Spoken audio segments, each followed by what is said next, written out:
Welcome to another edition of Science Talks by UNU-EHS. My name is Austin. I'm with the communications team here.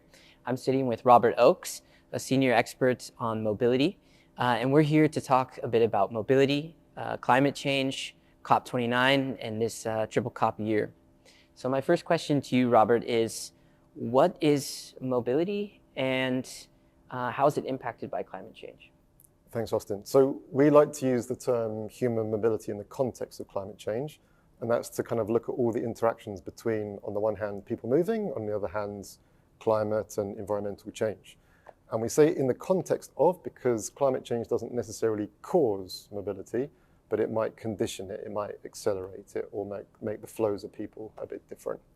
And within human mobility, we think about 4 different distinct types of moving. So we think about migration, and that's when someone actually makes a choice to move, maybe because their livelihood has been affected by changes in the climate. And then we have displacement, which is a forced move. So for example, if there's a storm and people's crops get washed away or their house get damaged, they've got nowhere to live, they're forced to move. And then increasingly, we're also looking at planned relocation, which is a community level movement away from risk. So this might be from sea level rise. And then we also talk about immobility, which actually isn't moving. So this could be when someone doesn't have the funds to move. Maybe they can't afford to pay for the transport, or they don't have anywhere they can move to. And sometimes we talk about trapped populations here. And then we also talk about voluntary immobility. And this is when people just could move if they wanted to, but maybe the pull of home, the pull of land means they don't actually move. Okay. Yeah, so it seems like it's a very, actually a nuanced topic, and there's many components and aspects to it. And that kind of leads me to my next question. It seems like mobility, and often phrased as migration, I think, in these discussions with climate change, it's kind of been a part of the discussion for a really long time. But it seems like it's starting to pick up again. Why is that? Why might it be so relevant right now again? Yeah, I think you're right. It's been relevant, but it's becoming even more relevant. So I think the field, the research has only been going maybe for, let's say, 20 years in earnest, but it has picked up, and there's been more international organizations, more universities, more NGOs, civil society are concerned with this issue, and that's because the impacts are becoming more and more real. So the Internal Displacement Monitoring Center every year has statistics of the people who are newly displaced, and this number seems to be upwards of 20 million every year. But what we find is that the range of hazards and the areas in which people are being impacted are actually growing, and we think this might be due to climate change.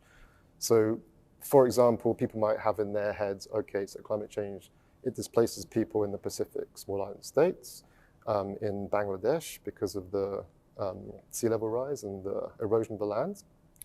But actually, we know that people are getting displaced due to wildfires, for example. And this is happening in rich countries that maybe 5-10 years ago, this wasn't such a big deal, but it's really on the agenda now. So it means that in Europe, in North America, in Australia, people are also being displaced. And perhaps this is kind of altering agendas, and people are kind of able to better understand what the poorer countries or the countries in the global south have been experiencing and have been asking for support about in UN processes and elsewhere over the last 20, 30 years. Okay. Now that also leads me to the next question as well. It's a triple COP year, so there's plenty of going on in terms of UN processes, as you say. How does climate change sort of fit into the agenda this year in terms of this triple COP and then also COP29? Okay, so I mean, my work tends to focus on the UNFCCC COP, but I can say that in terms of, say, in terms of land and desertification, I've been doing a little bit of work trying to map out data related to drought and displacements related to drought. And actually, I can see that there's actually there's a gap in evidence here. So it's really important in the kind of broader the broader agenda that we look at how human mobility is impacted by changes in land. And then in terms of biodiversity, it's often the case that people's livelihoods is related to biodiversity. And if biodiversity isn't protected, then more frequently people will have to move, whether it be migration or displacement or perhaps planned relocation. In terms of COP29, I think we've now reached the point where countries are kind of excited that we're making progress, but of course it still isn't enough. And I think what's important now is that the processes which have been begun and are continuing in the next few years really have some concrete actions. So, for example, with the Loss and Damage Fund, it's important that affected people, vulnerable groups, children, ethnic minorities, are able to participate in the decisions about how and where these monies will be dispersed.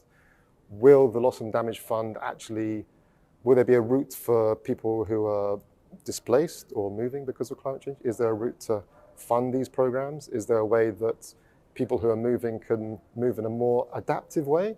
Is it possible to prevent displacement through these funds?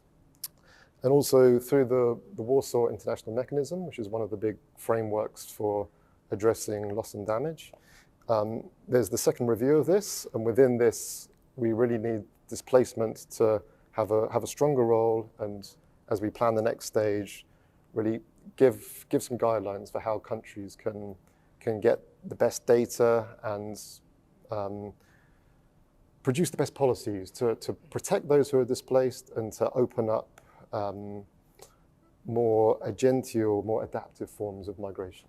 Okay, so it seems like it's a lot about getting or filling data gaps, getting data to these processes and seeing it, like as you just said, as an adaptive form. My last question for this then would be, how will this sort of discussion and how does this topic of mobility go forward into the future? I know there's still COP to be had, but how does this sort of discussion continue to play out in the future, you think?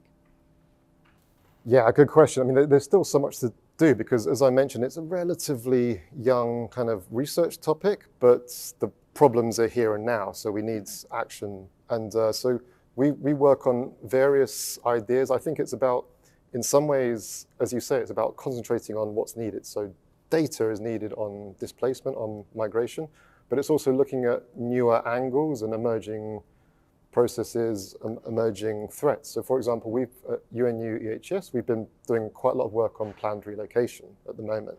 So mapping out under what circumstances communities might be better off moving than remaining in place, but trying to really understand what are the kind of the social, the cultural, the economic contexts that mean that it makes sense to sometimes move, but on the other hand, it makes sense to sometimes stay.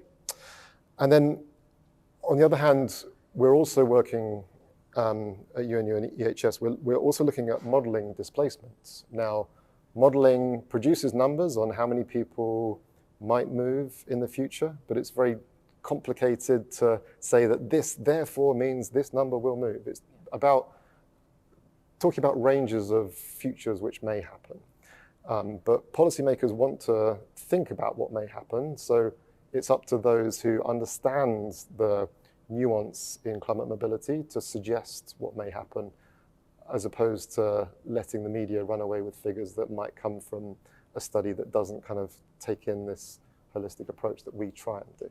Okay, so it's, yeah, I feel like this topic is one of that you always see sort of numbers being thrown out there and being tossed out quite frequently.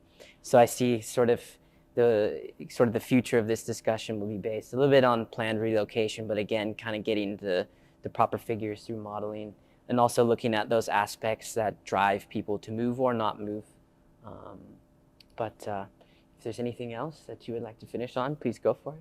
Yeah, I think that what we're trying to do is connect up the research, the data with the policy. And the whole idea is that we hope that this can kind of filter into implementing ideas, policies, practices, which can protect people who are displaced, but on the other hand, those who don't want to move, actually helping them to adapt in place or to take adaptive forms of migration. So this is going back to the kind of difference between displacement, you've got no choice, you've got no agency, outcomes tend to be worse, more loss and damage is experienced.